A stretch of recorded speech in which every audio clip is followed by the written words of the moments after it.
posicionamiento de los diferentes tipos de láseres que existen en el mercado, que se han desarrollado, ¿cierto? Según si son gases gaseosos, líquidos o sólidos, respecto al medio activo. El medio activo es un conjunto de átomos que produce el fenómeno de emisión estimulada, inversión de población, absorción, emisión espontánea, ¿cierto? Entonces hay de gas, de líquido o de sólido. En principio cualquier material puede generar un láser. Entonces los gaseosos, el más común probablemente es de helio-neón, ¿cierto? Que es un láser que se inventó en el año 1964. El medio activo sería el neón, ¿cierto? El helio generalmente es un refrigerante, pero también hay láseres tipo oxímeros, que son los que se usan hoy día para cirugía óptica, oftalmológica, ¿cierto? Todo lo que son la SIC y cosas así son láseres oxímeros porque están operando en el rango ultravioleta, con el cual se pueden hacer estos tallados de córnea, etc. Y ocupan gases nobles como argón, criptón, xenón, pero con gases, con átomos halógenos como el flúor, ¿cierto? O el cloro o el oxígeno, y están en estado excitado. Después hay láseres de argón, criptón también, que están ionizados, o los de molécula, que son los más comunes, el de CO2, el de nitrógeno. El CO2 el que juega un rol importante en la industria en términos de lo que es alta potencia. Y láseres de vapor, donde el cadmio, que es un metal, hay que vaporizarlo, y en conjunto con el helio, que es un gas inerte y también un refrigerante, conlleva el proceso de emisión estimulada, inversión de población en los átomos vaporizados de cadmio. Pero tiene un problema de que el cadmio, en esta cosa que se vaporiza y se condensa, va perdiendo eficiencia y hay que estar cambiando el medio activo constantemente. Las moléculas se puede hacer circular el flujo de gas, ¿cierto?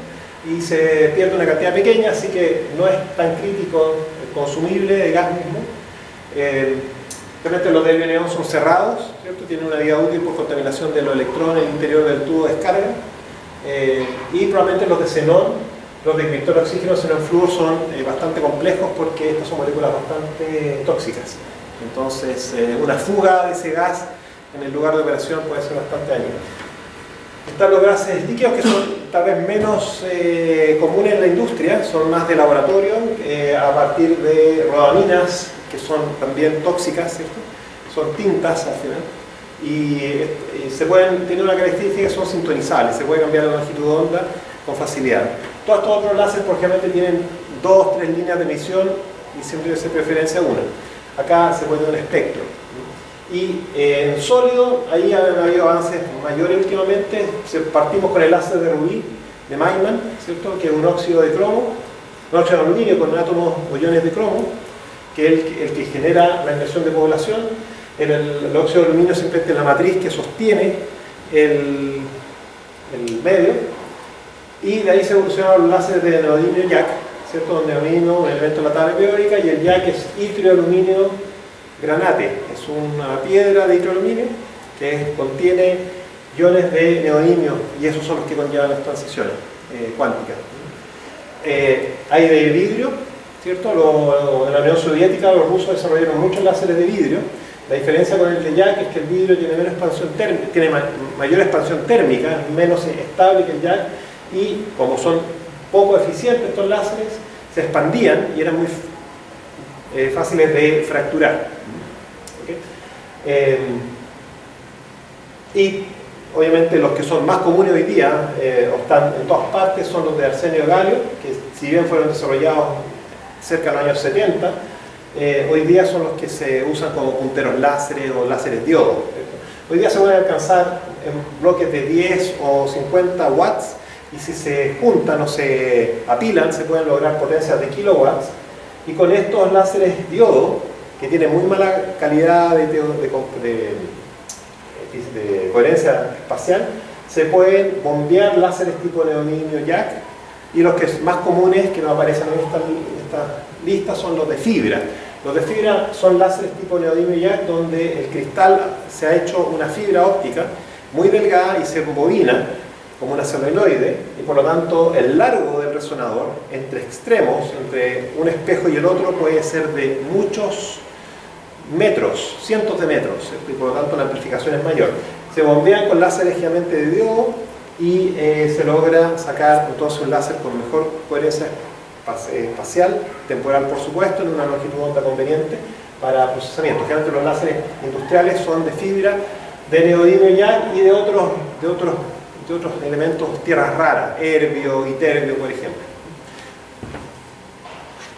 Estas son gráficas antiguas, pero demuestran longitudes de onda versus potencia. Entonces pensemos que 10 kilowatts era algo bastante grande, pero hoy día se ha superado. Tal vez hoy día hay láseres de 100 kilowatts o más. Los láseres de fibras pueden llegar a 50 kilowatts en tamaños bastante manejables, ¿cierto? No hay que tener un laboratorio gigantesco para generar esa potencia en continuo, ¿cierto? No estamos hablando de láseres pulsados. Láseres pulsados podemos llegar a megawatts o más, son láseres en continuo. Pero acá vemos que los de CO2 lideraron por mucho tiempo la alta potencia, seguidos por los de neodimio, jack o glass, ¿cierto? Los de helio neón son de alta potencia, ¿cierto? Los exímeros son de una potencia intermedia, pero por eso se usan mayoritariamente en la industria biomédica. Los de rubí pueden tener una potencia comparada a las de neodimio jack. Los de iones intermedios, ¿cierto? Los de diodo obviamente fueron de baja potencia siempre. Hoy día se pueden lograr mayores potencias, pero no mayores a unos 10-50 watts. Por este lado se ven un poco las variaciones con respecto a lo que sería el costo de inversión, el costo de operación y usos de los equipos. También esto para que vean, esto es información del año 93, o sea, 1993, estamos hablando casi ya 30 años, ¿cierto? Donde ya en esa época el mercado de las aplicaciones de láser era de millones de dólares, ¿cierto? Estamos hablando 300 millones de dólares en el hito de procesamiento de materiales, pero hoy día esas cifras ya están en el rango de varios billones, de miles de millones de dólares. Así que el mercado de los láseres industrial es muy lucrativo. Es un mercado que va a seguir desarrollándose, ¿cierto? Y que tiene aplicaciones en procesamiento de materiales, en cirugía, ¿cierto? En diagnóstico médico, ¿cierto? Investigación, impresoras, ¿cierto? Todo tipo de otras aplicaciones, varias comunicaciones, entretenimiento, etc. Hoy día hay que pensar que todas las fibras ópticas que se usan para sostener la red de internet están basadas en pulsos láseres, ¿cierto? La medicina también, extensamente el uso de fibras, ¿cierto? Que puedan ser utilizadas para cauterizar, ¿cierto? Interiores, ¿cierto? Sin tener que estar cortando con bisturí, etc. Y todo el procesamiento láser, corte, ¿cierto? Soldadura, marcaje e impresión 3D hoy día. O sea, eso es una nueva forma de energía que tiene del orden de ¿cuánto? 60 años en el mercado, ¿cierto? Y se puede controlar en el espacio y en el tiempo. O sea, si vamos desde la energía eólica, mareo eólica, al vapor, ¿cierto? Al dínamo, a la luz se puede manejar en el espacio y en el tiempo. Las otras energías son difíciles de controlar en ambas dimensiones, por así decirlo. Si estamos frente a una nueva tecnología, una nueva energía, que ya lleva más de 60 años en el mundo, y están sus frutos, sin duda. Bueno, otra información sobre también láseres comparados a máquinas de herramientas, interesante, el mercado es creciente, por un lado también, y cómo ha crecido el mercado de los láseres en billones de dólares, ¿cierto? Nosotros mostramos información atrás del año 1993, para el año 2005 eran 6 billones, 6.000, o sea, habíamos pasado de 300 millones a 6.000, ¿cierto? Casi un factor de 20, ¿cierto? Para llegar ahora al 2015 y tal vez hoy día unos 15 billones, ¿cierto? O sea, es un factor bastante, casi 50 veces ha crecido el mercado. Entonces, quien invirtió en tecnología láser de procesamiento de materiales hace 30 años, hoy día tuvo ganancias del orden de 50 veces más. O sea, así que esa es una buena señal. Entonces, el láser de CO2, que es el que nos convoca, porque es un láser industrial de corte, que se usa para corte de soldadura, que está muy esparcido en el mundo, en laboratorios de investigación, en talleres de mecánica, ¿cierto? Es un láser como ya mencionamos anteriormente en otros videos, ¿cierto? Con medio activo de CO2, nitrógeno de helio. El helio es para enfriar, el nitrógeno es para favorecer el acople de energía eléctrica a la molécula CO2. Tiene dos longitudes de onda, pero se favorece la de 10.6 micrones, la otra se filtra usando la separación entre espejos para que sea un múltiplo entero de 10,6 micrones, potencia hasta 100 kilowatts, ¿cierto? Así que tiene, originalmente cuando este láser surgió en el año 64 aproximadamente, con el desarrollo de Patel, el primer uso fue militar, láseres para poder destruir misiles y cosas por el estilo. Y esos láseres llegaron al orden de 100 kilowatts. Hoy día, casi también, 30 o más años después, estamos empezando a ver que esos láseres están siendo una realidad en el campo militar, porque se ha mejorado mucho la corrección de la distorsión por el medio aeroóptico, ¿cierto? El aire distorsiona el láser, y sobre todo los láseres de CO2 en 10 micrones son absorbidos por la atmósfera. Los láseres actuales de fibra, que son más compactos, tienen 1 micrón de longitud de onda, y por lo tanto eso no es absorbido por la atmósfera, y por lo tanto ya estamos empezando a ver, Estados Unidos ya estaba mostrando que tiene láseres en sus barcos, en sus aviones, ¿cierto? Así que no nos tiene que sorprender, porque lo que impulsó el desarrollo del láser fue la industria militar en los Estados Unidos, ¿cierto? Que invirtió muchos millones de dólares en esa época para el desarrollo de este equipo, que beneficiaron a la sociedad en otros aspectos, pero hoy día obviamente están viéndose en esta tono. Entonces ya mencionamos que lo que hace el nitrógeno, el helio es un refrigerante que ayuda a despoblar los niveles inferiores para que se genere inversión de población. El nitrógeno ayuda a poblar esos niveles porque transfiere la energía del choque de los electrones de la descarga eléctrica al CO2 de manera más eficiente. El tipo de bombeo es corriente continua, que puede ser axial o transversal, o radiofrecuencia en algunos casos, preionización y dinámica de gases. Eso es muy interesante, porque dinámica de gases básicamente significa que si yo combustiono un hidrocarburo y genero CO2 como producto de ese gas, producto de la combustión química del hidrocarburo con oxígeno, por ejemplo, va a generar un gas a muy alta temperatura. Esa temperatura hace que todos los niveles estén excitados, ¿cierto? Tenemos una inversión de población natural en ese aspecto, porque estamos a muy alta temperatura. Y si yo logro que ese gas se acelere a través de una tobera que sea convergente, voy a convertir energía térmica en cinética, voy a producir una baja rápida de la temperatura, pero no todo el medio, sino de una fracción, y eso va a producir una inversión de población. Esa es la clave de los gases de dinámica. Fueron los primeros que se desarrollaron en los años 64, 70, y que lograron estas potencias de 100 kilowatts, ¿cierto? Pero por periodos muy cortos, que duraban solamente la combustión del hidrocarburo. Entonces no puedo tenerlo operándolo 24 horas, tendría que estar quemando hidrocarburos, que sería casi una central termoeléctrica en cierto aspecto. Aplicaciones: corte, soldadura de elementos técnicos, perforación, marcaje, materiales de papel, plástico, madera, vidrio, todo lo que se pueda quemar o fundir o vaporizar, ¿cierto? Acá hay un esquema de un láser de flujo rápido transversal, excitación transversal, donde el flujo se hace girar a través de estos impulsores, que son una especie de aspas. El gas está en este caso a presión atmosférica y pasa por un par de electrodos, de manera que la descarga eléctrica es transversal al flujo de gas, y los espejos están de tal manera que el haz láser también es paralelo a los electrodos, pero perpendicular en cierta forma, o contenido en el plano del flujo del material, del gas en este caso. Láseres compactos pero con mala coherencia espacial, no se pueden focalizar muy bien, son para tratamientos técnicos o soldadura, muy corte.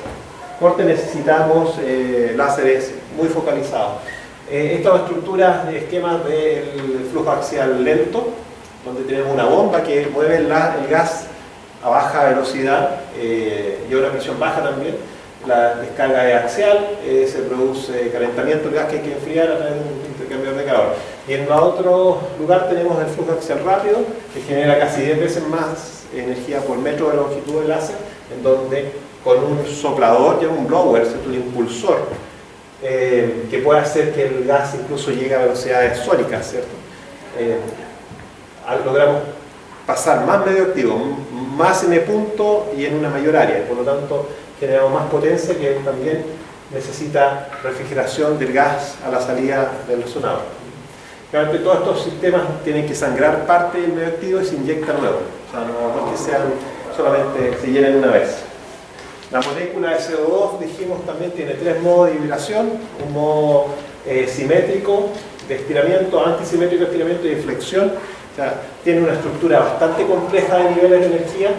Estos son los primeros niveles de energía, puede tener mucho más a mayor temperatura o energía que se le agregue, pero básicamente la transición ocurre del modo antisimétrico al lo que sería el simétrico. O sea, vamos de este a este y ahí se genera el fotón de 10,6 micrones. Después decae a un movimiento antisimétrico, de flexión. O sea, disculpen, vamos a recapitular.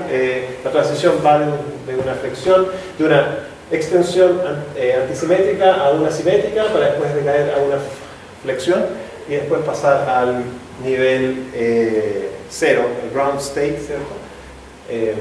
Así que generalmente el nitrógeno lo que hace es, ya que vibra también en extensión, igual que el CO2, le transfiere una energía desde el ground state a este nivel a la molécula de CO2. O sea, el electrón choca con el nitrógeno empieza a oscilar, choca con la molécula o entra en resonancia con la molécula de CO2, que empieza a oscilar de la misma manera, a la misma frecuencia, le pasa la misma energía, decae el nitrógeno y la molécula de CO2 después decae a simétrico y de simétrico a flexión. Otro ejemplo de lo mismo, ¿cierto?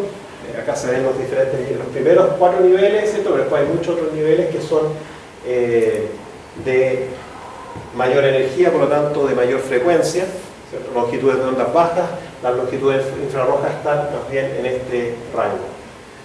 O sea, el CO2 de alguna manera es capaz de emitir el infrarrojo y absorber infrarrojo también, hay que tener eso presente. Lo que se muestra acá en una gráfica es cómo cambiaría el tiempo de relajación espontáneo de la molécula de CO2 con la presión, ¿cierto? O sea, a menor presión el tiempo de permanencia, por así decir, o mejor dicho, o la tasa de transición espontánea es más bien baja, 1 partido por tau.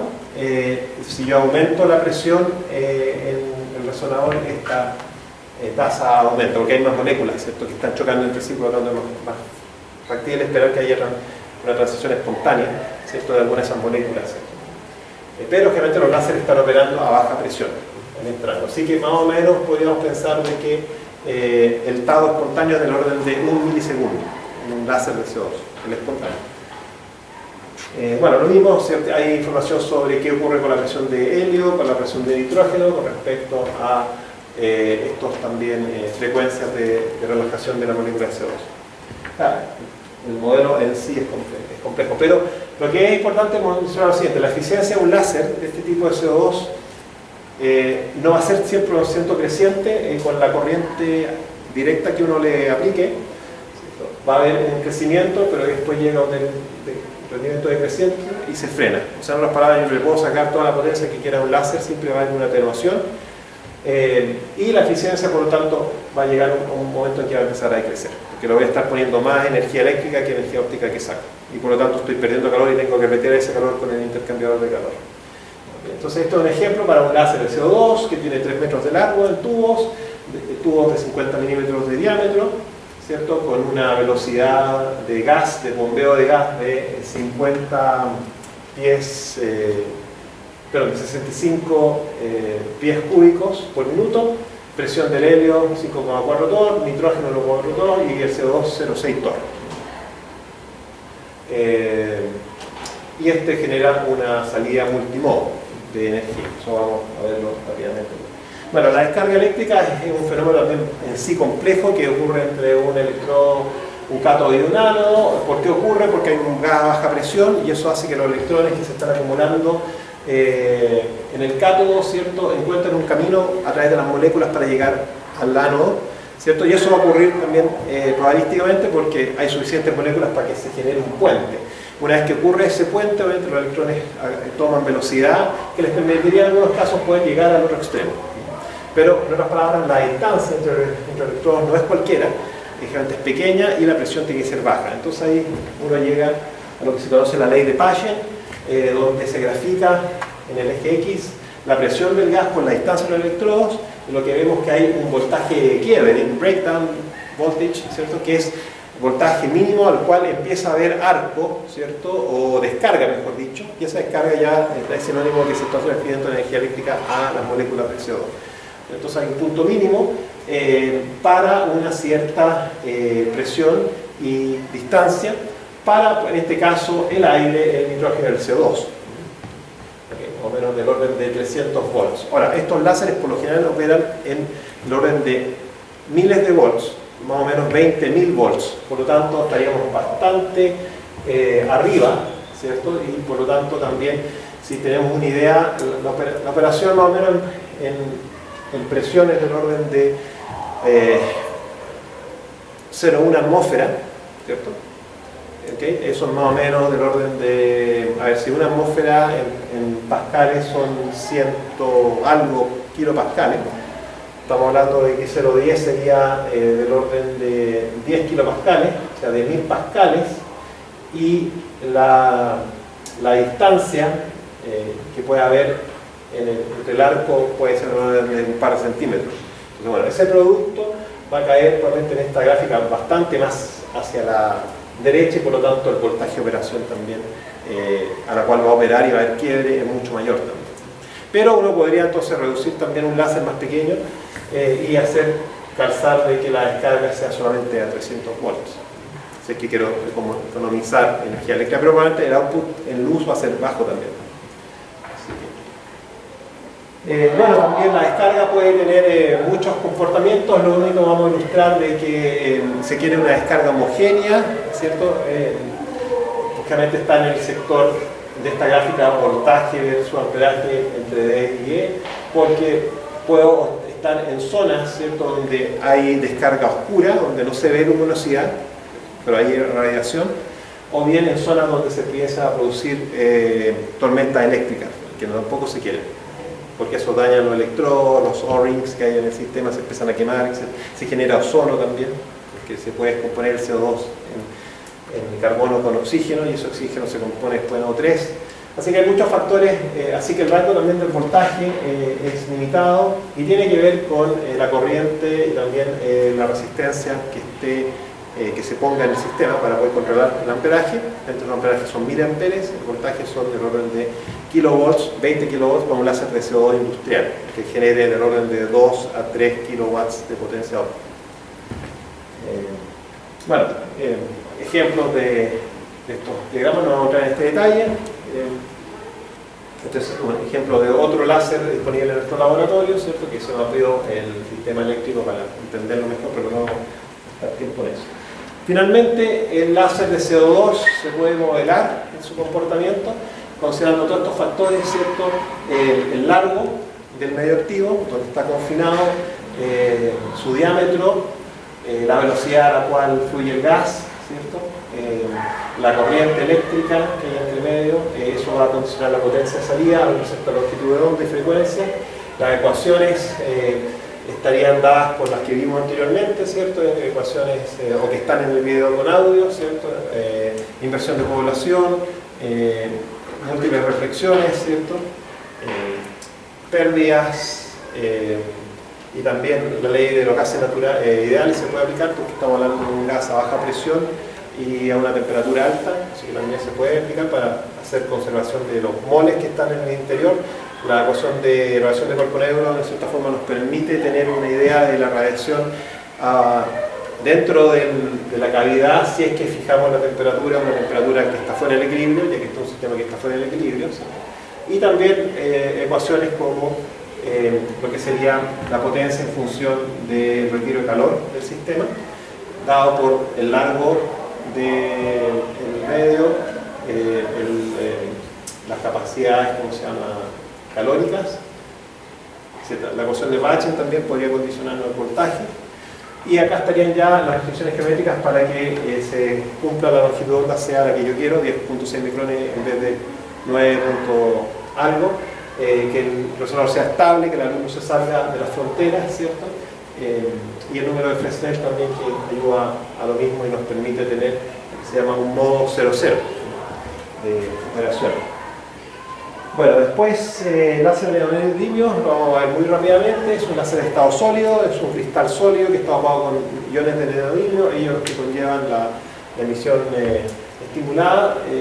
Pueden ser con medios de vidrio o medios de YAG. YAG es itrio, aluminio, granate.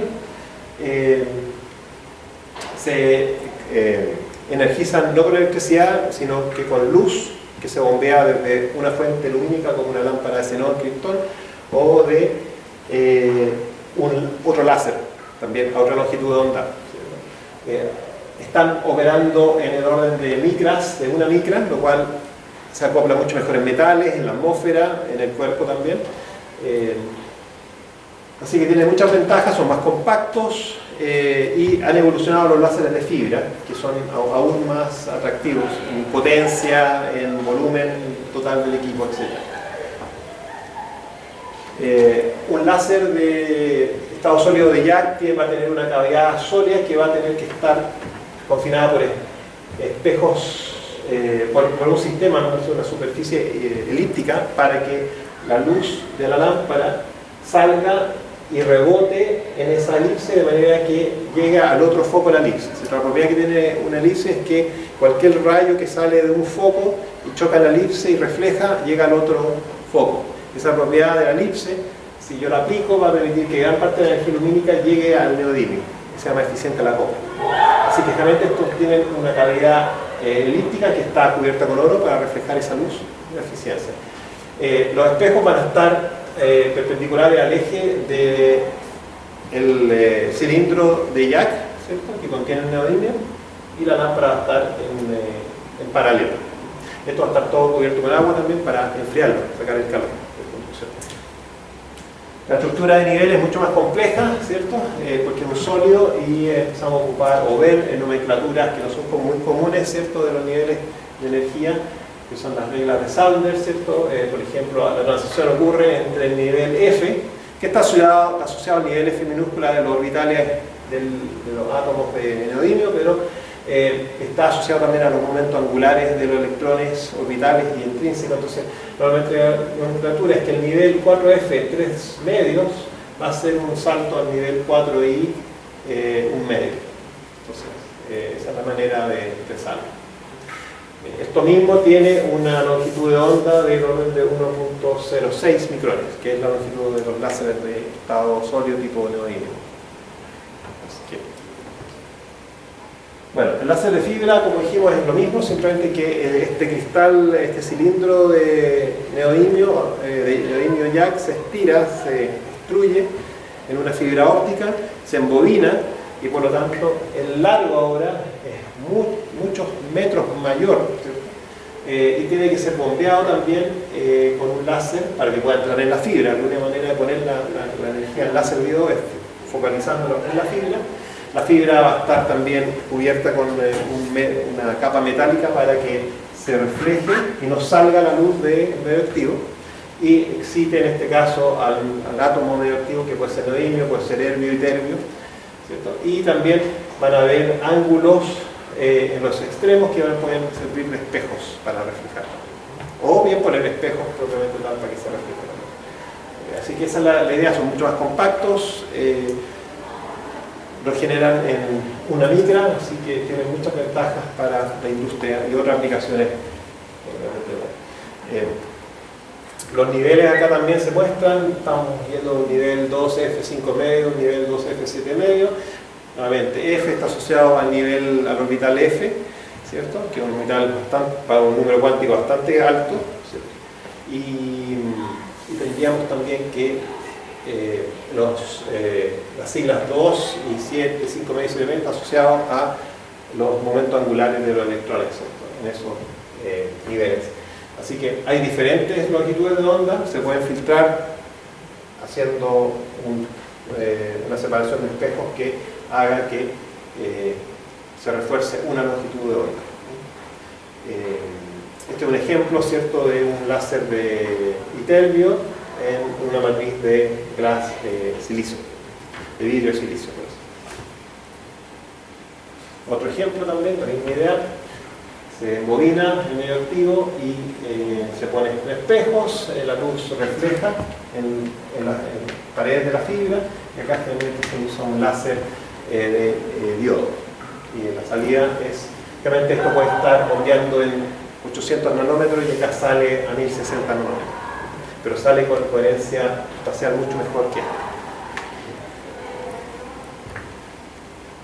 Los oxímeros, muy rápidamente, son moléculas excitadas de gases halógenos como el argón, el criptón, el xenón, que forman moléculas con, gases nobles con moléculas halógenas como el cloro y el flúor, así que son bastante exóticas y tóxicas, ¿cierto? Y cuando están en estado excitado se logra el efecto, o sea, tengo que excitar la molécula, si esta es su curva de energía, ¿cierto? La excito, y cuando se recombina en la relajación, libera la energía que se tuvo que aportar para que se excita. Entonces se excita con una descarga eléctrica, la molécula se ioniza, se separa, pero después se vuelve a unir, ¿cierto? Y en esa unión libera fotones en longitudes del rango ultravioleta. Entonces son usadas para medicina en particular, ¿cierto? Cirugía LASIK de la córnea, de corrección de córnea, se usa con este tipo de láser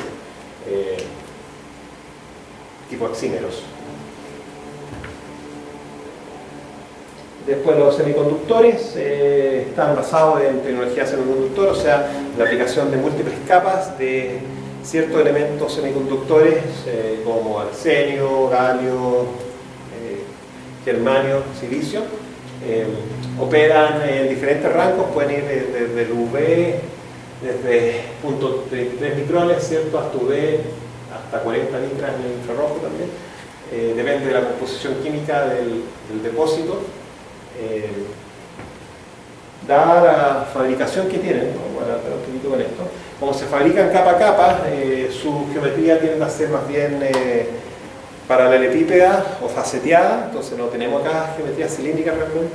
Eso puede hacer que la divergencia, la salida del láser es de baja calidad, por lo tanto tienen mala o baja coherencia espacial. Bueno, son pequeños, ¿cierto? Ocupan el concepto de la unión NP, ¿cierto? Un semiconductor dopado con electrones adicionales y uno que le faltan electrones, que al juntarse producen esta unión NP, que permite entonces bombear con electricidad, o con voltaje mejor dicho, para que los electrones pasen al nuevo nivel y de ahí se relajen y hagan el efecto. Eso lo podemos ver acá mismo, o sea, cuando tenemos la unión, ¿cierto? Lo que vamos cuando generamos la unión NP y aplicamos el voltaje, vamos a de alguna manera producir, bombear, de alguna manera lograr que estos agujeros que se están, los electrones que se están bombeando con el voltaje al nivel N se relajen al nivel donde hay agujeros y tengan que ser llenados esos agujeros con electrones, ¿cierto? Y en esa transición se va a generar también la emisión láser. Así que tiene la característica, son pequeños, ¿cierto?, pero con potencias también limitadas y con mala coherencia espacial. Y por último, un desarrollo relativamente reciente, hace unos 10 años atrás en Japón, ¿cierto?, vieron una manera de capturar energía solar a través de lentes de Fresnel y con esa energía solar poder, de alguna manera, bombear un cristal de estado sólido, de cromo neodimio YAG, que es capaz de absorber eficientemente el espectro del Sol. Con eso se genera un láser que permite, por ejemplo, romper una molécula de MgO en Mg más H2O, por ejemplo. Y con eso se libera hidrógeno y ese hidrógeno podría entonces utilizarse para celdas de combustible o para generar agua con oxígeno. Así que fue una innovación realizada en Japón, ¿cierto?, donde al desarrollar este material de cromo neodimio YAG se podía generar un láser con luz solar y esa luz solar se utilizaba para hacer un ciclo en donde se descompone un óxido, ese óxido libera oxígeno, que podría de alguna manera, en el caso de la presencia de agua, ¿cierto?, poder también romper la molécula y producir hidrógeno. Y ese hidrógeno utilizarse para alguna aplicación, o bien reutilizarlo para producir agua si es necesario, y esa misma agua es la que se bombea de vuelta al sistema. Así que esa es un poco la idea.